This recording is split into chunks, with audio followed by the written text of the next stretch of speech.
ថ្ងៃនេះខ្ញុំនឹងចែករំលែកទាក់ទងជាមួយនឹងគន្លឹះខ្លះៗហៅថាទន្លេមូលធនអញ្ចឹងការវាស់វែងទន្លេមូលធនយើងអាច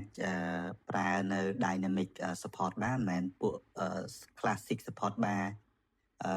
ដោយអ្នកនរគ្នាធ្លាប់បានឮទេ dynamic support bar គឺបង្កើតឡើងដោយ moving average 5 layer វាមាន moving average មួយជាបន្ទាត់កណ្ដាលនិង moving average ចំនួន4ទៀតដែលដើរតួជាគែមទន្លេខ្ញុំឲ្យឈ្មោះថាទន្លេមូលធនអញ្ចឹងនៅក្នុងទន្លេមូលធនឬក៏ស្ទឹងមូលធននេះតើវាអាចជាស្ទឹងឬក៏ជាទន្លេទោះត្រាតែបន្ទាត់ពណ៌មាសរួមជាមួយនឹងបន្ទាត់ពណ៌ blue ពណ៌ green នោះវាបានបិទអញ្ចឹងខ្ញុំនឹងធ្វើការវិភាគក្នុងរយៈពេល5នាទីសម្រាប់អ្នក scalping មានន័យថា trade យកចំណេញខ្លីៗយើងយកចំណេញ maximum នៅក្នុងទ្រព្យមូលធននៅក្នុងទន្លេហ្នឹង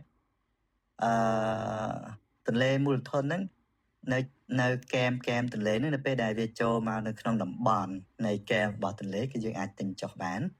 ហើយនៅពេលដែលវាធ្លាក់ចុះរហូតមកដល់ប៉ះជាមួយកែម